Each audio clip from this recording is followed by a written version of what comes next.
You're listening to the Options Insider Radio Network, the home of the Options Podcast. For more quality options programs, visit theoptionsinsider.com or search for Options Insider Radio Network in your podcast provider of choice. Listeners can also access all of our programming through our mobile app available in the iTunes and Google Play stores. Select programs are also available via live stream at mixlr.com/options-insider. That's mixlr.com/options-insider. Don't forget to follow along with your favorite programs and submit your own questions for the hosts at twitter.com/options, stocktwits.com/options, facebook.com/theoptionsinsider, or via questions at theoptionsinsider.com.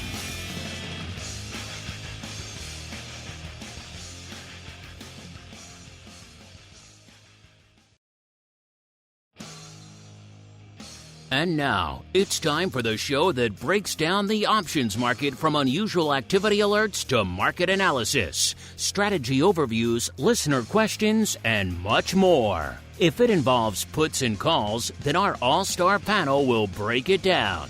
It's time to hit the Option Block with your host, Mark Longo from the Options Insider Media Group, and co-hosts Uncle Mike TOSAW from St. Charles Wealth Management, along with Mark the Greasy Meatball Sebastian and Andrew the Rock Lobster Giovinazzi from OptionPit.com. The Option Block is brought to you by tastytrade. You take the unbeaten path. You root for the away team. You wear shorts in winter. You don't put ketchup on a hot dog. So why wouldn't you trade with a broker that lets you go your own way? tastytrade. Stocks, options, futures, and more. You choose. You trade. Chart moves with hundreds of custom indicators. Stare at the candles till you see them in your sleep. See it, click it, trade it on mobile, web, or desktop. Supported by a trade desk that knows how traders think. The data, the tools, the knowledge. Get what you need to make smart moves. Go to tastytrade.com/pod to see for yourself, genius. tastytrade Incorporated is a registered broker-dealer and member of FINRA, NFA, and SIPC. And now, get ready to hit the Option Block. All right, everybody. That music means we are back, ready to commence another broadcast week here on the old network. Hope you had a great weekend. Hope you're relaxed, charged up, ready to go for another great trading week out there. My name, of course, Mark Longo from the THE OptionsInsider.com, as well as, of course, from the network upon which all of you are mainlining these days. If you want to mainline more content, who can blame you? Only one place to go, theoptionsinsider.com/pro. Once you're there, click on that join button. You will have unleashed upon you with 250. I lost track how many episodes are coming at you. The second you hit that button, more coming at you all the time. Of course, you get your name in the hat to win some fabulous, exclusive, really one-of-a-kind prize. You can't really win them anywhere else.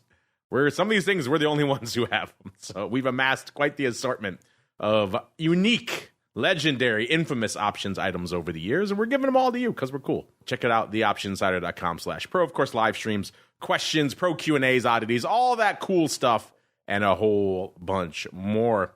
And of course, I am joined on this program by the uncleest of Mikes, Mr. Uncle Mike TOSAW from St. Charles Wealth Management, as well as by the greasiest of meatballs, Mr. Mark Sebastian. Very excited, I'm sure he is, because the entire volatility world, sans myself, will be descending upon his new hometown very soon for the RMC conference. But before we get there, listeners, it is time to commence our broadcast week in high style, the way we are wont to do. Get the blood pumping, wake us all up collectively, have a little bit of fun to kick off the week. Yes, it is time, listeners, time for a little bit of the old 80s wrestling trivia. Here we go.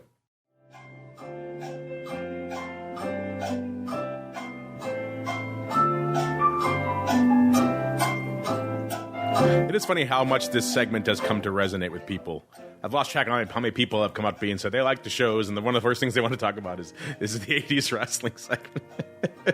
So, hey, whatever floats your boat out there, we love you all out there at the end of the day. As long as you're listening and loving and liking and commenting and subscribing, We don't care what your preferred poison is. All right, so 80s wrestling trivia time. And, I was wrestling, pun intended, with this one today. Because if I say this person's gimmick, it's going to be obvious. Everyone's going to know right away. So I'm trying to find a way to dance around it, listeners. Today's wrestler, very much an iconic 80s wrestling heel. And Uncle Mike learning the game. He buzzed in already. Actually, you know what? Just to make you pay for that, I was going to finish the rest of my clue, but I won't. I will make you wanted to guess instantly the second you buzz, so there you go, sir. You get to buzz. Who is an iconic 80s wrestling heel? Then I'll finish the rest of the clue for Sebastian. An iconic 80s wrestling heel. I'll go with $1 Million Man, Ted DiBiase. What? No, that's who I was going to say. Are you kidding me?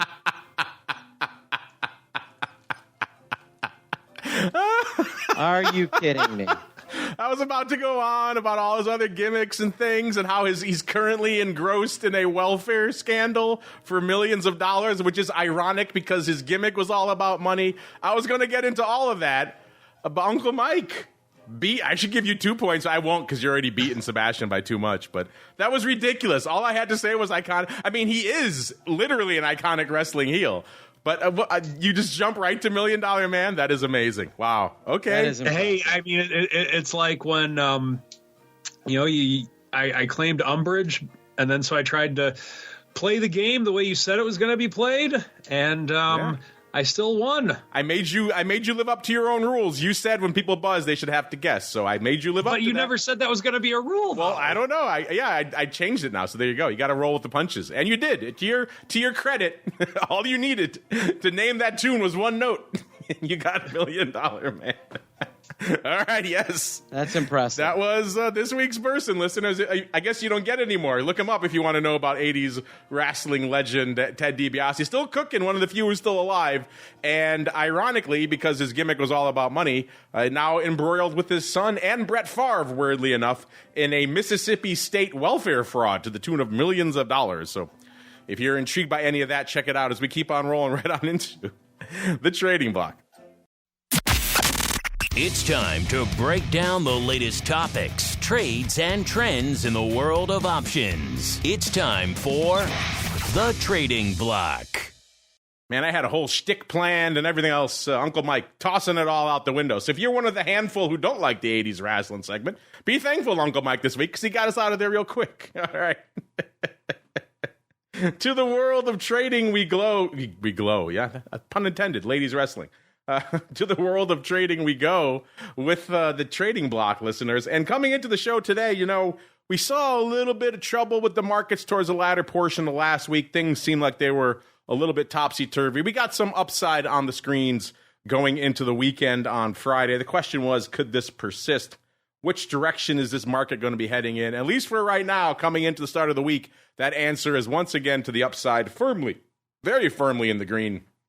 All the major indices up over 1%. Let's see if our friends small caps, what they're up to as well. They're up 1 3/4%. Man, they really gave a whooping to small caps last week. So they're up about 1 3/4% in IWM land. Coming into start of right now, S&P up about 1.2%. The NASDAQ up about 1 1/4%, and the Dow up about 1.1%. So right now, at least, just optimism across the board. Of course, we're seeing some interesting sentiment coming out of, let's say, polls out of the Wall Street Journal. They go out and poll economists, and they, for the first time in a while, are below 50% of them think we're going to have a recession. So maybe some of that weighing on it, even though looking right now, 70% probability they're pricing in now that the Israel-Hamas war spreads well beyond Gaza and engulfs the whole region. So good news, bad news kind of day, I suppose, out there. Depends how you're looking at it out there. Either way, listeners, the market's liking what they're seeing today. More buyers than sellers. Of course, that means our vol friends coming in a wee bit. We got VIX selling off today, off almost 2 points already. Of course, still, if we go back to the Monday show, I remember last Monday, or actually not even Monday, the Thursday show, we're still up from there, up about 1 3/4 points from where we were.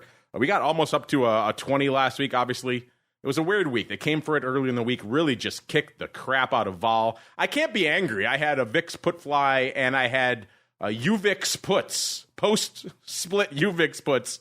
The 3.5 puts, I sold those for almost 60 cents, and that sounds insane now in the post-UVIX split world, but that's what you can get off. Earlier last week, when everyone and their mother was coming for vol, it seemed kind of strange to me, given everything else that was going on. Everyone was just unloading their vol, so I took advantage. I was happy about it. I can't complain, but it seemed weird to me. And now we're back to a little bit of a rally. Vol still frothy, but coming in a little bit. VIX right now, 17.5, still up about 1 3/4 points from where it was on our last show. VVIX 98, but back up looking frothy, up about 8 points from where it was on the Thursday show. VXX 2370, up nearly 2 points, 1.8 points. UVXY 16.5, up 2 1/4. SVIX 26.5, going back the other way, down 3 1/3.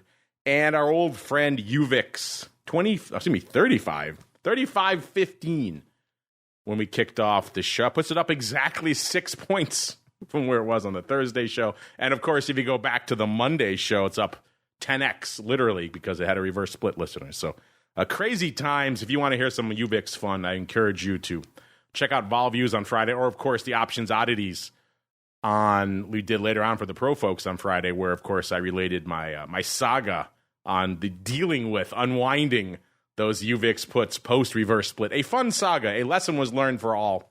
I encourage you to check that, even if I did get a ridiculous price on those. So maybe the lesson is don't do it, even though it worked out pretty well. But still, don't do it. At the end of it, I did it for science. I did it for you folks.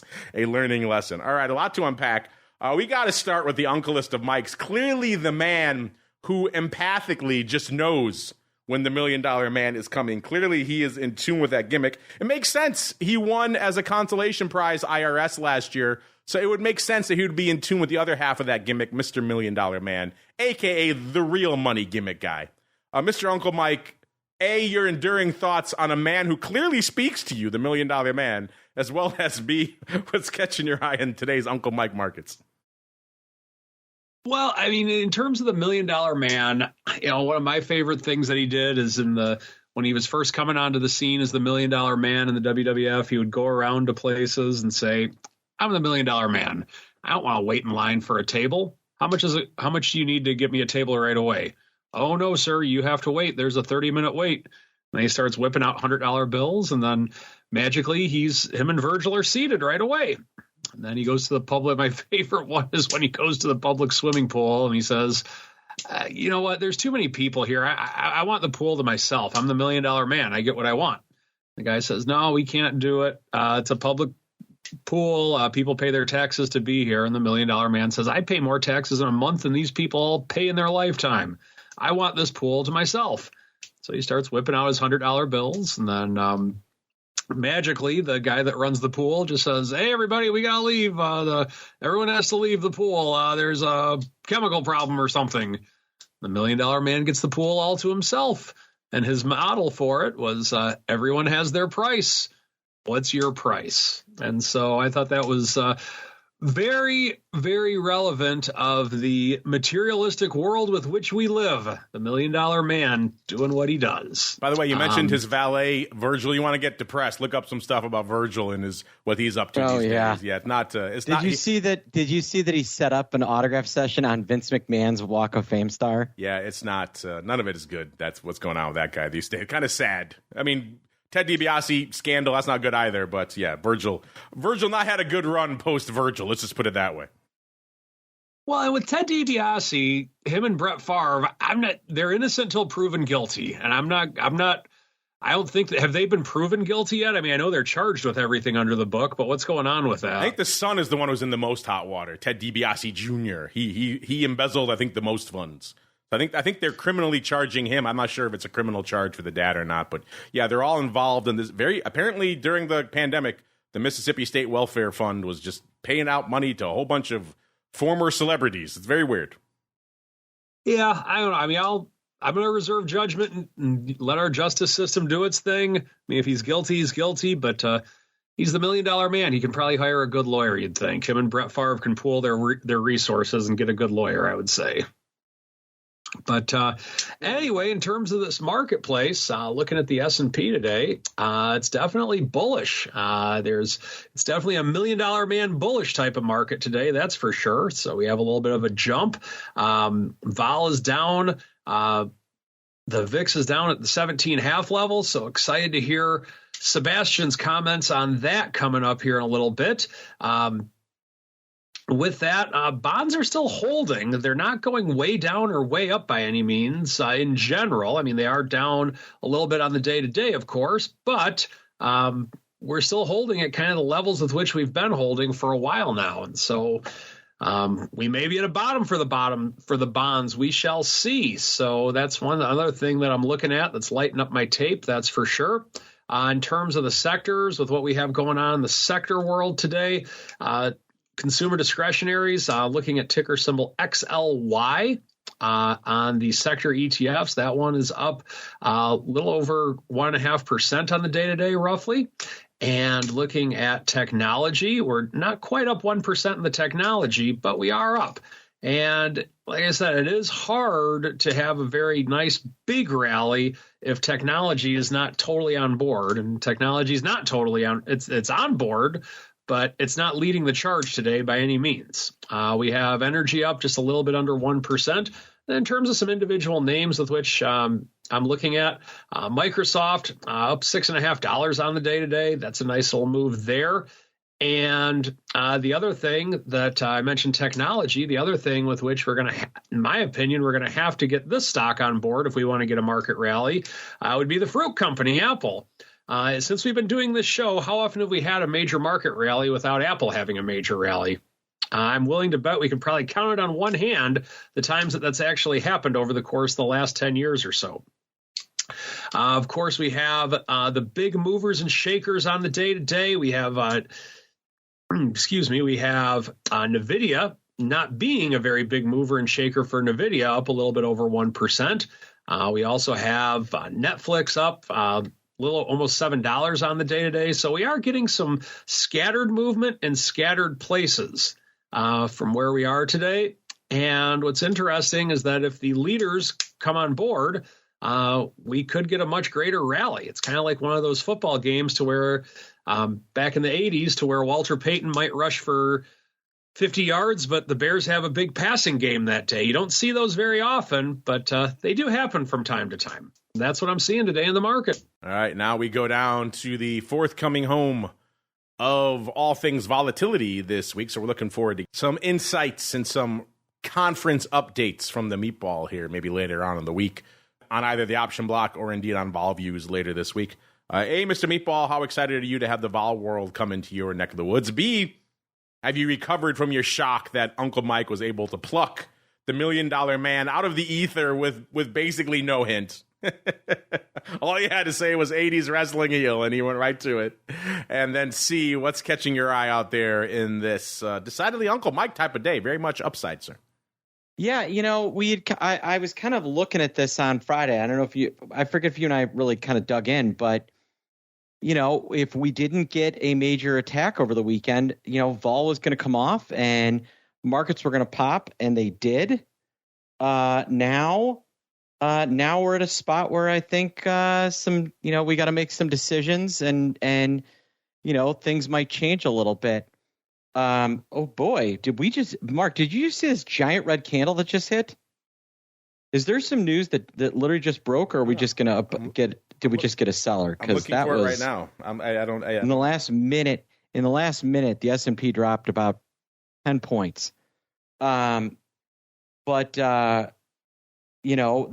definitely feels like a day where, markets could, we're taking a sigh of relief. We kind of expect vol to come off a little bit because nothing happened. On Friday, vol really outpaced the move in the market. And so for us to, get this nice little relief rally and then vol come off, make some sense. Now the question is, if we kind of stick around here or kind of meander up, how bad can they crush vol with what's still going on in the Mideast? And, that's going to be kind of the big question we have. Yeah, I have questions about this sell-off, too, because you're right. We are coming in a little bit. S&P up about 0.8% only now, listeners. So a little bit of a dip. Could just be someone unloading a little bit out there. A lot of a bit, really. A big fund. But either way, a little bit of a pause in today's rally. You know how this market works, listeners. We rally, we reverse for a bit, then probably right back up again. We shall see. I don't see anything right now indicating what's going on out there, so no news breaking on that front. We'll keep an eye on it, listeners. Maybe something is happening out there. As we keep on rolling, something is definitely happening on the options front in terms of volume today, listeners, because once again, even though we are coming out of the weekend, we're seeing vol mostly come off, the market's mostly rallying. That's not usually a setup for a ton of paper, especially, let's say, in the vol space, but we're seeing that today. 708,000 contracts on the tape already for VIX. So that's nothing to sneeze at. Again, that reflects why the ADV is as robust as it is. 963,000. That's the ADV for VIX. The ADV for VIX now is almost 1 million contracts a day. I have to go back and look and see the last time we were at this level. But that's a pretty lofty level for VIX. Almost 1 million contracts a day. You know, things are, shall we say, frothy, turbulent in the vol space when VIX is averaging nearly 1 million contracts a day. SPY already at almost 6 million contracts. So we are seeing some paper today, listeners. The ADV a little over 9 million there as well, 9.09 million right now. The S, almost 2 million, 1.95 million. I mean, things are popping off out there today, listeners. The ADV for the S now well north of 3 million. The S, 3.29 million. That's the ADV out there right now.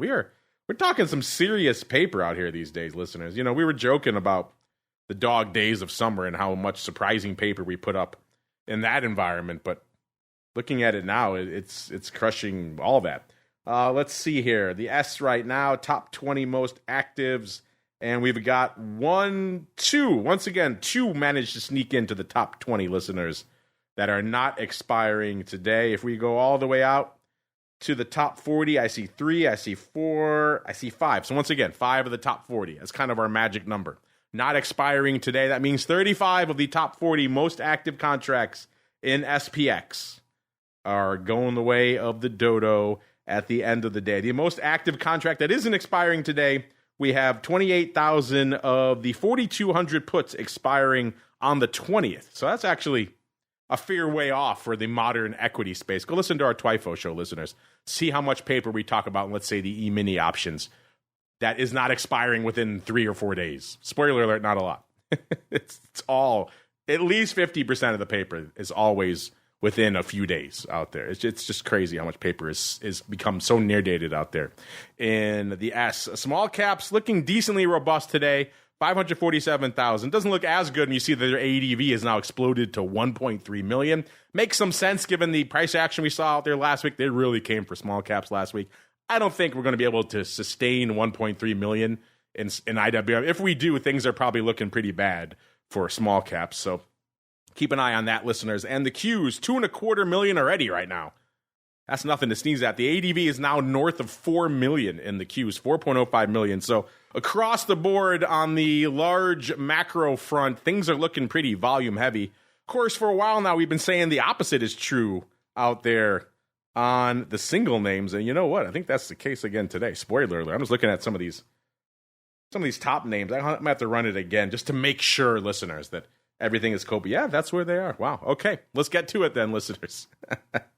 Only cost you $190,000 to break into the top 10. That's actually respectable. We've seen much lower than that recently. I think we saw 136 recently, somewhere along those lines. So 190, we'll give that a nod. It's decently respectable out there, listeners. And that gets us to AMD. So the chip zone coming early. Again, it's a weird day out there, listeners. No love really for the single names out there today.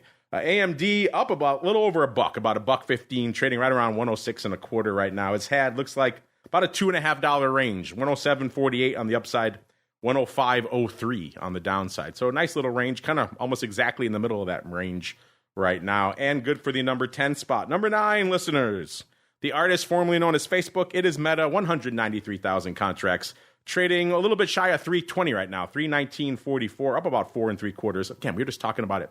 Sub 100 not too long ago. So, man, what a rampage this has been on. Year to date, Meta is up 156% or nearly 200 handles. So, yeah, quite the turnaround for them. Excuse me, out there in Meadowland, listeners, and good for the number 8 spot. Number 9 spot, excuse me. Number 8. I was distracted by number 8, listeners, which is going out to maybe what we'll talk about a little bit later on the old crypto rundown this week, coming up after this show, listeners, with our buddy Mr. Bill. Marathon Digital Holdings popping in to the top 10 this week with exactly 200,000 contracts.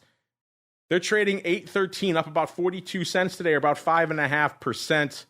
If you have not been following the crypto space, they're up about nearly $5 on the year, or 138%, even though they're off their highs. They're trading 8.12 right now. They were trading $19.30 back in July. So again, kind of a tale of two charts. Year to date, still looking good. If you look at it just from July, obviously, it's been a drubbing, down 11 handles. So intriguing stuff, but Mara hasn't been on our list in quite some time.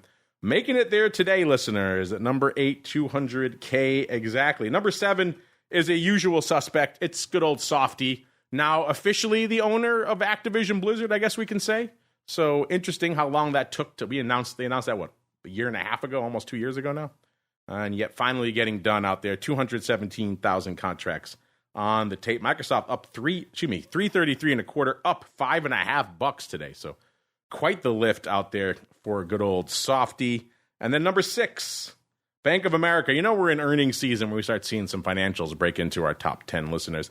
Number 6, Bank of America, 220,000, up about 13 cents, trading 26.90. It's had only about a 40-cent range today, so not a huge banger day from a price action perspective, but decent options paper. Again, number 6, 220,000 contracts. Number 5, this name's been on the rampage ever since all this unfortunate action started popping off in the Middle East. This is Palantir. It was trading at a 15 handle when all that stuff started popping off.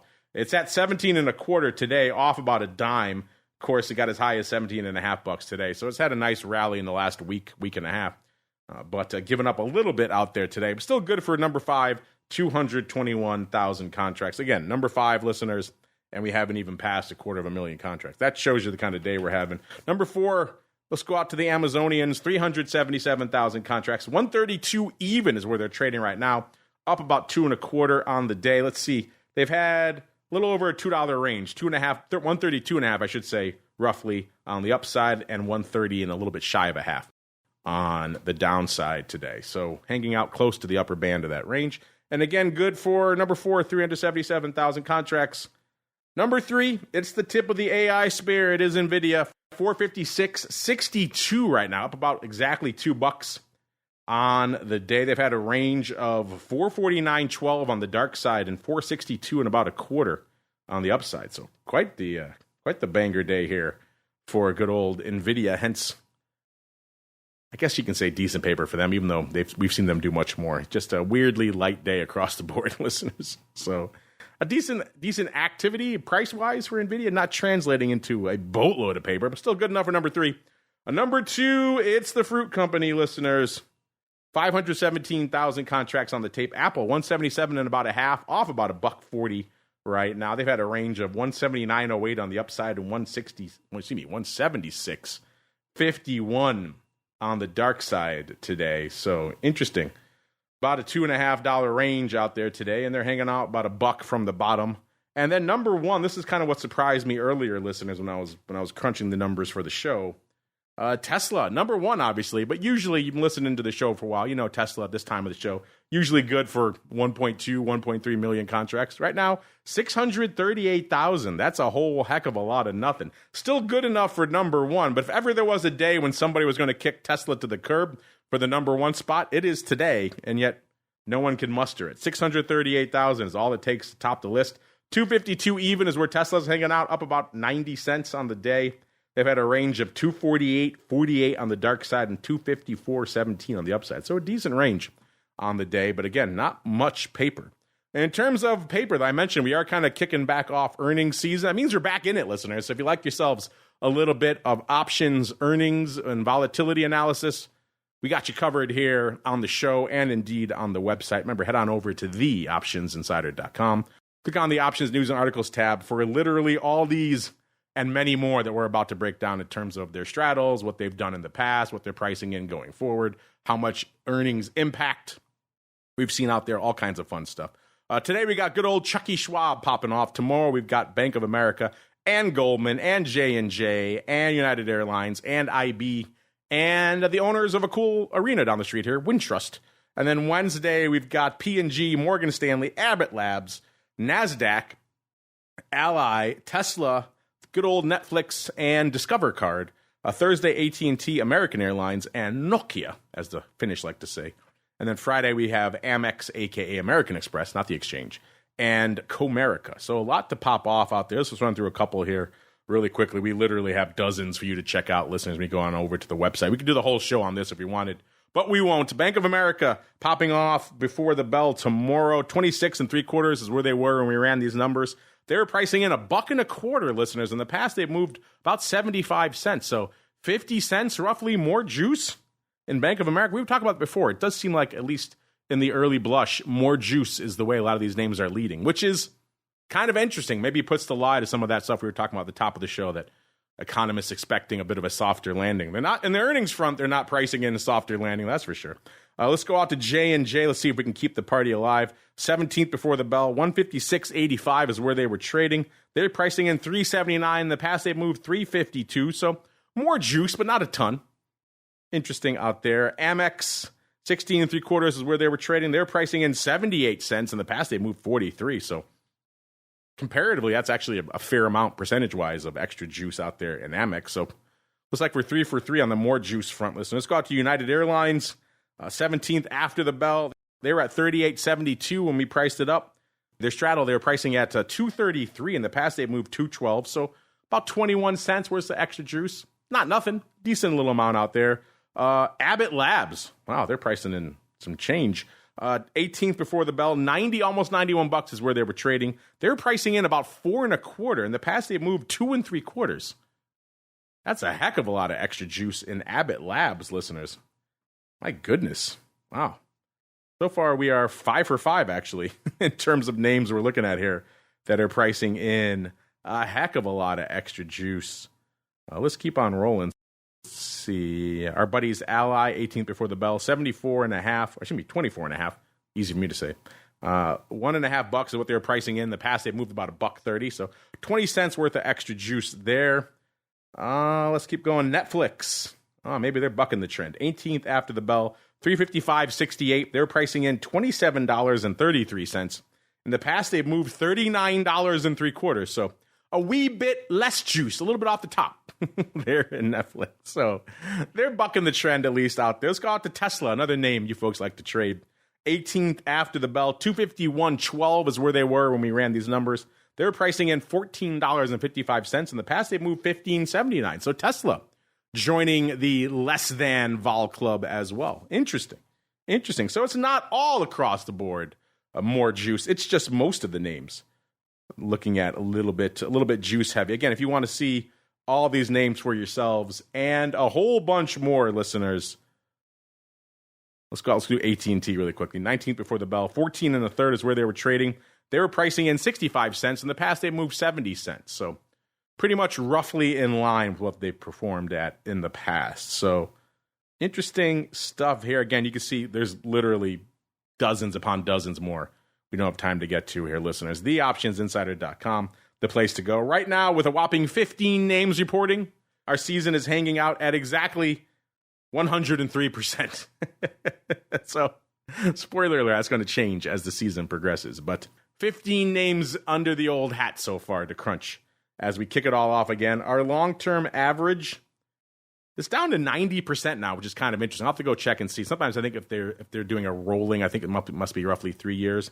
Then they might be dropping off some old data, which is why that long-term average has changed a little bit. It was right around 100 at the end of last season. So I'll have to go dig into the mechanics a little bit, see why that number has changed. But intriguing stuff nonetheless as we keep on rolling, listeners. It is time to get weird. It is time to get wild. It is time for the Odd Block. It's time to take your seat on the All-Star panel as we read your emails, tweets, Facebook messages, website comments, and much more. It's time for the Mail Block. All right, everybody, welcome to the Odd Block, the portion of the show where things get weird, things get wild. Mr. Meatball, doesn't seem like there was much behind that little bit of a blip to the downside. It looks like market's already recovering most of it, so I guess just someone had to unload a whole bunch of S&P right at that moment. But that said, Mr. Meatball, I know you're always looking at some flow over there in the land of the pit as well.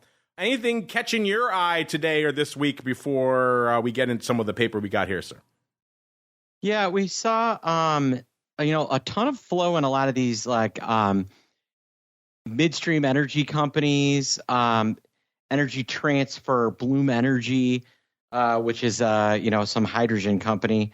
But energy seems to be getting a ton of activity today.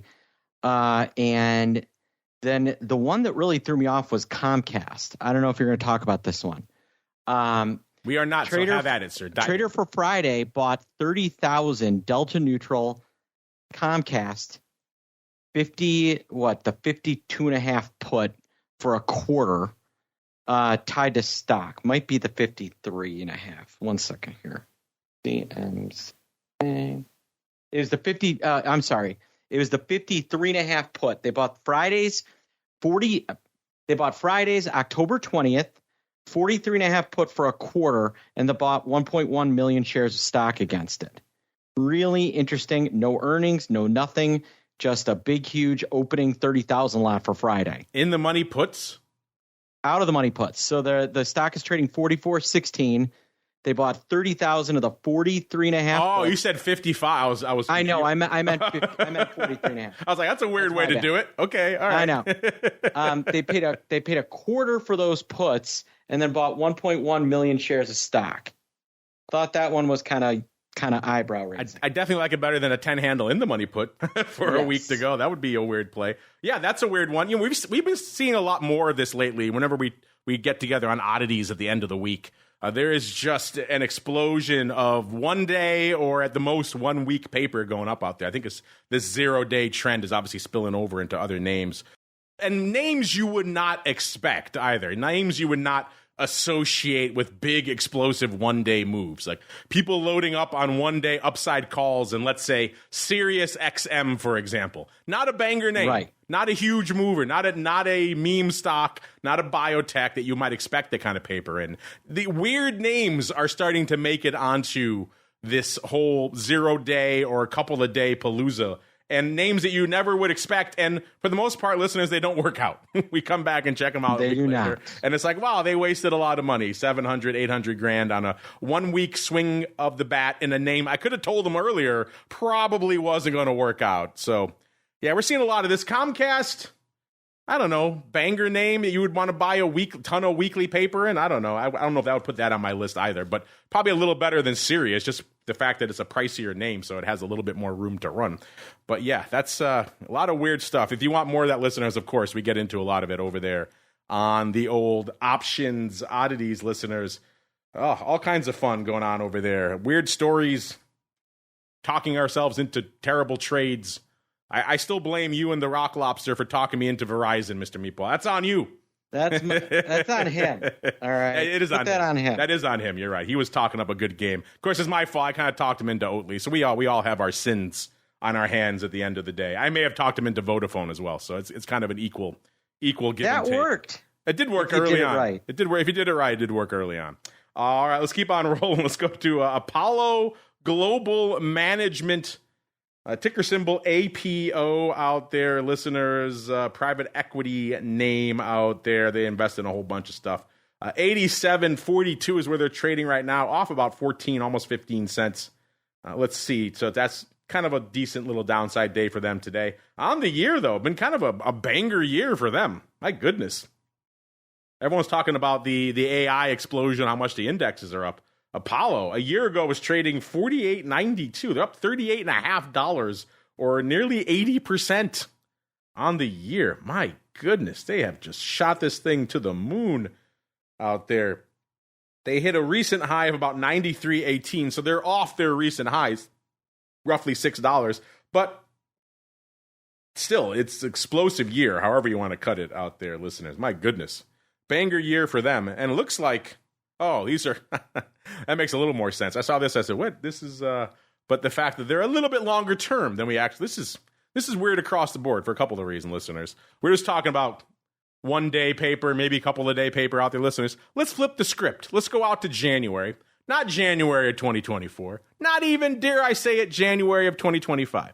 How How about January of 2026? When you hear that year, it might make the strike make a little bit more sense. When I first saw this, I thought 135, but that's what they wanted. Somebody coming in this morning and scooping 5,000 of the Jan 2026 135 strike calls. So yes, substantially out of the money. We're about $87.50 right now, listener. They paid a whopping $7 for these things.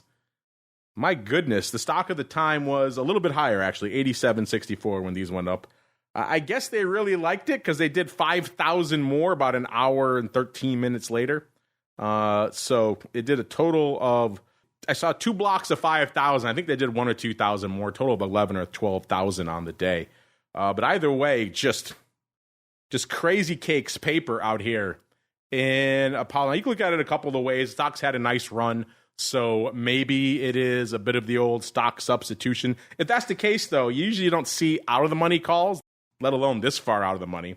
And you usually don't see it for that long of a term. But hey, this has weird all over it, which is why it's in the odd block. Mr. Meatball, I apologize. What are your thoughts on these very out of the money, very long-term calls in Apollo Global Management, sir? You know, I was looking at this one, and I think it might be part of a spread. So what I was looking at in APO is that they sold 5,000 of these. I think they sold these. No, you know what? They might have bought them. Yeah, they did buy them. It's interesting. I mean, I don't really know. They must just, if you look at the stock chart of this thing, not over the last like 6 months or even the last year, but look at where this thing was 5 years ago. And, you know, in the last, actually, it's been up a lot. It's had a nice run. This thing just kind of keeps going up. You know, maybe they're just kind of thinking it's going to continue its path higher. And next thing you know, this thing will be $130 and they're just going to kick back on their calls. You know, they have 2.5 years to go. It could happen. They certainly bought themselves some time. They did. I'm with you. I kind of like it better as a sale as well. But hey, you know, I've seen crazier things. This thing could be at 135 in a couple of months at this rate. This chart is almost parabolic here on the year. So crazy stuff out here. Let's keep rolling. It's kind of a quiet day, like we said, on the single name front, listeners. So let's go to pay off some paper we've been talking about on the show recently. Let's go back all the way to May, listeners. May 18th. We were all so young and innocent on May 18th, listeners. At the time, we talked about a name we talked about once or twice since then. This is good old Palantir. Back on the show on May 18th, we talked about a put spread / roll. It was the AUG 11.9 put spread going up for, let's see, it was 11.9. They went up 6,000 times, listeners. Looks like for 76 cents. Seems like the paper was probably buying this thing, probably buying this put spread. Let's see. It was opening on the 11th, and it was closing, looks like, on the 9th. So it looks like paper was rolling up. This was not that long after, you know, the explosively good earnings that they had, and the stock kind of kicked into a new trajectory. So it seemed like it made some sense if you want to tighten up your put protection, roll it up, take the 9s off, and tighten it up a little bit to the 11s, which even now the stock's 17 and change, so the 11's not looking great, but these expired in August anyway. Let's go back and see how these worked out, listeners. And on August expiration, the stock closed at $14.40, so a wee bit north of the 11 handle, so you didn't have to worry about your 11 puts. These puts were still open, so they didn't roll them again. I guess they got tired of wasting money on some put paper because they dropped almost $750,000, about $700,000 on this trade. Now, obviously, they're rolling up puts against some stock, so I'm sure they were pretty happy at the end of the day. The stock went up, $3.40 above their strike. That's looking pretty good for them at the end of the day. But it's also interesting they didn't roll these puts again. They didn't want to keep throwing money to the protection gods at the end of the day. So they dropped $700,000 just on this roll. I'm sure if you go back and see what they paid for those 9s originally, you can probably get it up over $1 million how much they spent on this hedge. So interesting stuff. At the end of the day, the stock rallied. They're probably happy. But they did throw a little bit of money away on ye old hedge Mr. Meatball, is that your takeaway as well on these Roland Palantir puts that went out worthless? Yeah, 100%. And, that's a trade you want to lose. So they're probably pretty happy. Yeah, you don't really want to win on those. I guess you could be happy and have it explode to the downside, and then you have to be really quick on the trigger finger and take off your puts for a huge profit, and then the stock immediately reverses. That could be nice, but a very rare scenario out there, listeners. And you know what? It is Monday, so not a heck of a lot of other paper. We got some Flow Master paper. I want to save that for when he's on the show next. We can pay it off with him. So instead, let's keep on rolling and get on to a little bit of the old strategy block. It's time to dispense options, wit, wisdom, and education. It's time for the strategy block.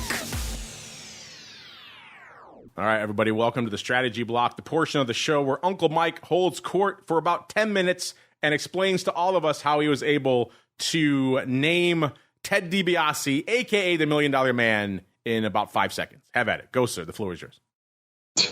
Well, I mean, who else could it be? It's an 80s heel. I mean, there's DiBiase and everybody else. I mean, how could you possibly even guess anybody else? You know, not Iron Sheik, not, I don't know, Jake the Snake, or any of the other infamous heels of the era. Nope, right to $1 Million Man, I should say. Impressive, sir. That's true. That's how we do it. And that's how I pick stocks, too. No, just kidding. Anyway, what I want to talk about today is, speaking of stocks, it is getting to be that time of year again to where I think our listeners need to start thinking about tax harvesting now. What on earth does that mean? Well, there's capital gains taxes. If you're trading outside of an IRA, then you need to have and you have any stocks, you need to have an understanding of this. So let's say that you hold the stock for less than a year. That's going to go down as a short-term capital gain, or a short-term capital loss for that matter, if you lose on it. If it's a short-term capital gain, then your tax on that stock is going to be identical to what your income tax rate is. So if you're in the 10% tax rate, the 12% tax rate, the 25% tax rate, or whatever your tax rate is, you're going to pay it as if you were just made it as ordinary income. Should you hold the stock for longer than a year, the gain on the stock will be taxed as a long-term capital gain. Now, typically, unless you make a very large sum of money, your long-term capital gains rate is going to be roughly 15%. So in other words, let's say you made $100 as a profit on the stock and you've held the stock for longer than a year, then you're going to have the pleasure and privilege of paying the IRS $15 on that gain. However, if your annual income, if you're married filing jointly, is below $80,000, it's actually a little bit above that, but let's just say $80,000 just to keep things safe, then your long-term capital gains rate is 0. Yes, you heard me correctly. I said 0. So if you have a long-term capital gain and your annual income, married, of course, is below the $80,000 mark, and I believe it's like 81 or 82,000 is the exact amount. You can Google it. It's pretty easy to find. Then you can sell that stock and you will not pay any tax on it if you have a gain. Now, that can be something that you may want to consider if you have stocks with gains on them and your income is not going to be that high, or you're going to take an NOL for the year or net operating loss for the year.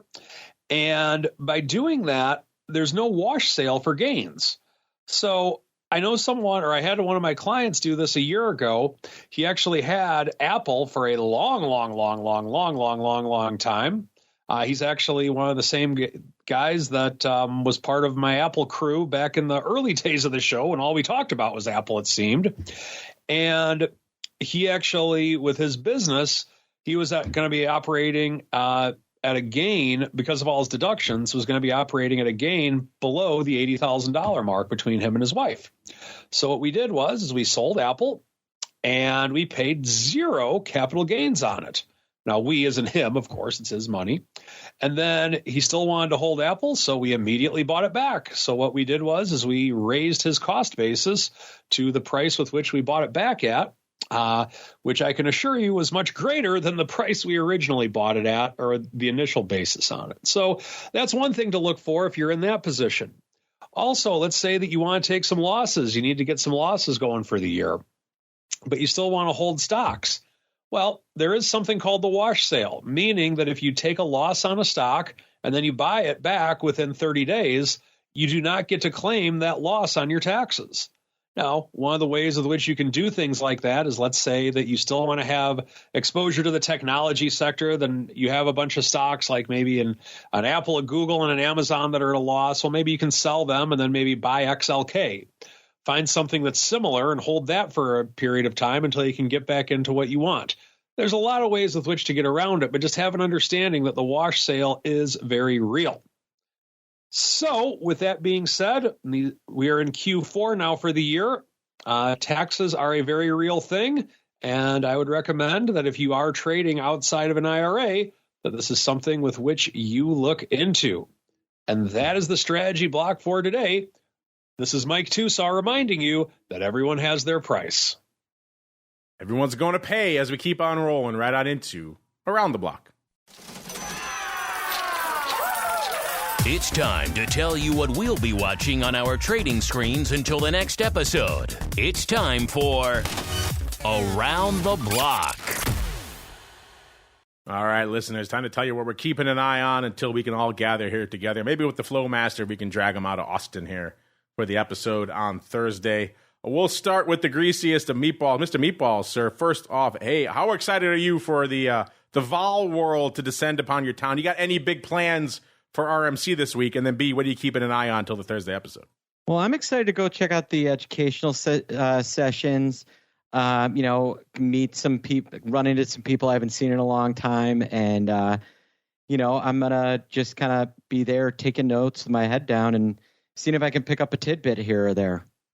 Let me ask you, have you ever heard about selling SPX puts? I hear it's all the rage, sir. Have you ever heard of such a thing? Well, I've heard that's the new covered call. Is that true? Yes, I think so. I think I've heard that presentation once or twice at RMC over the years. The magic of selling 5% out of the money S&P puts. Who could have imagined such a thing, sir?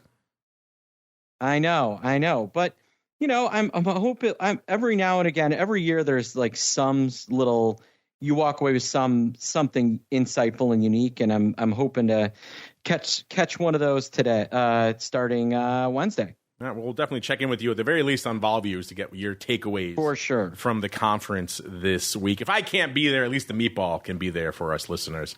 And what do you keep an eye on outside of that? First off, when does that start? I forgot. Is that tomorrow? And then B? I think there's pre-stuff tomorrow, and then most of the stuff is on Wednesday and Thursday. Okay, so we'll get the meat of it later on this week. And then what else are you keeping an eye on until the Thursday show, sir?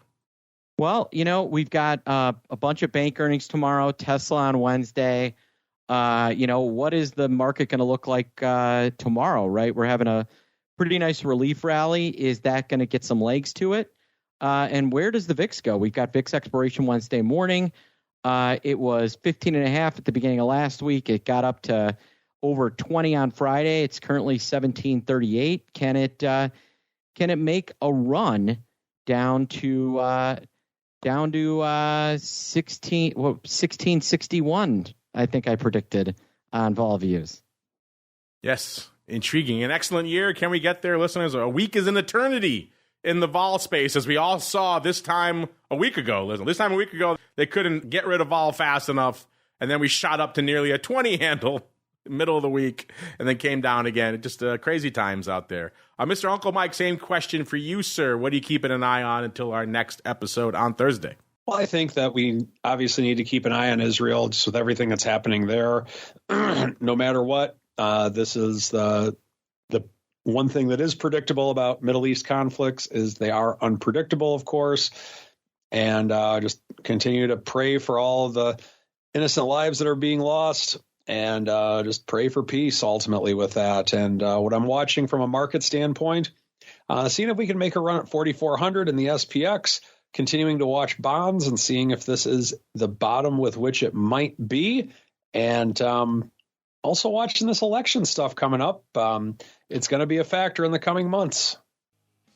Not looking forward to that season kicking off on top of all the Fed fun we're always having here on the show. But a lot to unpack here, listeners. That music means we've come to the end of at least the old OB. But don't worry, all you diehards out there, more content coming at you in a little bit back in the world of the crypto rundown. Maybe we'll explore why Marathon is on our top 10 most active today. A lot of stuff going off. Bitcoin looking a little bit frothier out there today. Bitto looking juicier this week as well. So a lot to unpack. We'll be doing so in a little bit over there on the crypto rundown with our good buddy, the author now, Mr. Bill. So stay tuned for that in a little bit. But before we do that, let's go around the horn. Let's go back to the greasiest of meatballs. He's been waiting all year for this week to kick off, listeners, so he's quite giddy. Mr. Meatball, sir, what can folks look forward to over there in the land of the pit this week? Hey, you can look forward to my inside analysis. I'm going to talk about what I'm seeing on my blog. That is the Trader's Edge. Go to optionpit.com and give it a register. You'll be happy.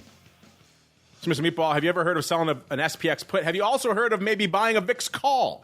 Have you ever heard of this strategy? I hear good things about that. What about going long the underlying and long VIX, a VIX call at the same time? Well, does that offer an opportunity here? That sounds like too crazy town for this event, sir. Then now you're getting into left field crazy. That's too much.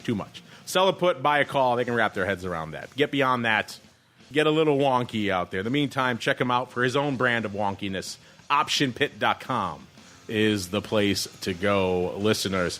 And then we go around the horn to the uncle list of Mikes. Mr. Uncle Mike, sir, where should folks go if they want to talk about long-term gains or wash trades or any of this kind of fun stuff, or maybe debate the merits or the controversy around $1 million man, sir? By all means, you can follow me on Twitter at Mike TOSAW, TOSAW. Check out my website, stcharleswealth.com, if you'd like to talk about any such things as you mentioned. Here we go. Check them out. stcharleswealth.com, the place to go. We got to get on out of here. Back again in a little bit for all you pro folks, coming back live with the old crypto rundown for all you on-demand folks. That'll be hitting the network later on today. And then in a rare moment, we're actually dark on the old network tomorrow. My producer's having a rare moment of charity for my voice, and no content tomorrow. Back again on Wednesday with our usual slew of goodness, including everyone's favorite out there, the old OBC. Then we're back again on Thursday, another episode of the Option Block. Stay safe out there, everybody. The Option Block is brought to you by tastytrade. You take the unbeaten path. You root for the away team. You wear shorts in winter. You don't put ketchup on a hot dog. So why wouldn't you trade with a broker that lets you go your own way? tastytrade. Stocks, options, futures, and more. You choose. You trade. Chart moves with hundreds of custom indicators. Stare at the candles till you see them in your sleep. See it, click it, trade it on mobile, web, or desktop. Supported by a trade desk that knows how traders think. The data, the tools, the knowledge. Get what you need to make smart moves. Go to tastytrade.com/pod to see for yourself, genius. tastytrade Incorporated is a registered broker-dealer and member of FINRA, NFA, and SIPC. You're listening to the Options Insider Radio Network, the home of the Options Podcast. For more quality options programs, visit theoptionsinsider.com or search for Options Insider Radio Network in your podcast provider of choice. Listeners can also access all of our programming through our mobile app available in the iTunes and Google Play stores. Select programs are also available via live stream at mixlr.com/options-insider. That's mixlr.com/options-insider. Don't forget to follow along with your favorite programs and submit your own questions for the hosts at twitter.com/options, stocktwits.com/options, facebook.com/theoptionsinsider, or via questions at theoptionsinsider.com.